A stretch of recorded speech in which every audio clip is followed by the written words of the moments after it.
భారతదేశంలో తొలిసారి పాలసీ తీసుకొచ్చాము. ఆంధ్ర రాష్ట్ర విద్యాశాఖ మంత్రి నారా లోకేష్.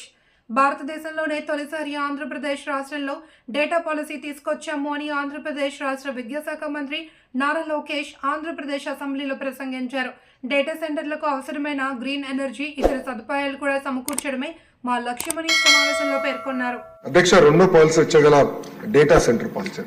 అధ్యక్ష, డేటా ఇస్ ద ఫ్యూచర్. అధ్యక్ష, మీరు చూస్తే ఏఐ అనేది అనివార్యమైంది. అధ్యక్ష, అందరూ కోరేది డేటా సెంటర్లే కాదు, డేటా సెంటర్స్ కి గ్రీన్ ఎనర్జీ కూడా అవసరం ఉంది.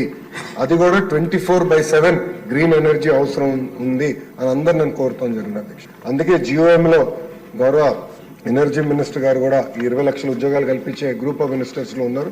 మీ ఇద్దరం కలిసిగట్టుగా పిచ్ చేస్తున్నాం కంపెనీస్ కి. డేటా సెంటర్స్ కి కావాల్సిన ఎకో సిస్టమ్ అంటే టాలెంట్, ఇంటర్నెట్ కేబుల్, అదే కాకుండా 24/7 గ్రీన్ ఎనర్జీ అందిస్తానో కూడా వాళ్ళకి హామీ ఇస్తాం జరిగింది. అధ్యక్ష 2019లో చూస్తే గతంలో నేను చెప్పినట్లు ఒక డేటా సెంటర్ పాలసీ తీసుకొచ్చాం. అధ్యక్ష, అప్పుడు భారతదేశంలో ఉన్న పక్క రాష్ట్రాలు ఎవరు డేటా సెంటర్ గురించి అంత ఆలోచించిన సమయంలో ఒక డేటా సెంటర్ పాలసీ తీసుకొచ్చా. అధ్యక్ష, దాంట్లో భాగంగా ఒప్పందాలు కుదిరించుకున్నాం.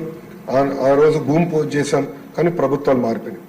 ప్రభుత్వాలు మారిన తర్వాత ఆ కొండ కావాలని రాజధాని కోసం తీసుకుందాం, ఏదో భవనాలు కడదామని లాస్ట్కి వచ్చి గల కోడికత్తి టవర్స్ గ్రాఫిక్స్ చూపించారు. అధ్యక్ష, అందరు చూసుంటారు.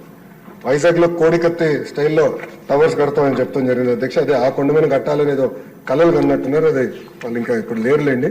బట్ ఆ కంపెనీలో 6 సంవత్సరాలు ఒక్కసారి కూడా వెళ్ళలేదు. అధ్యక్ష, నేను మంత్రి అయిన తర్వాత మళ్ళీ వాళ్ళని తీసుకెళ్లా అక్కడ చూపిస్తాం జరిగింది. గతంలోనే నేను చెప్పినట్లు చాలా స్పష్టమైన హామీ ఇచ్చాను. వచ్చే 3 నెలల్లో తప్పనిసరిగా అక్కడ గ్రౌండ్ బ్రేక్ చేస్తాం. పెద్ద ఎత్తున మళ్ళీ అక్కడ డేటా సెంటర్స్ తీసుకొచ్చే బాధ్యత మన ప్రభుత్వం తీసుకుంటున్న. అధ్యక్ష, నేను పొద్దున్న చెప్పినట్లు $300 బిలియన్ డేటా సెంటర్స్ లో ప్రతి సంవత్సరం ఇన్వెస్ట్మెంట్స్ రాబోతున్నాయి. దాంట్లో కనీసం $100 బిలియన్ భారతదేశానికి రావాలి. దాంట్లో ఆంధ్ర రాష్ట్రం కీలకమైన పాత్ర వహించాలని గౌరవ ముఖ్యమంత్రి చంద్రబాబు నాయుడు గారు చాలా స్పష్టమైన హామీ ఇచ్చారు.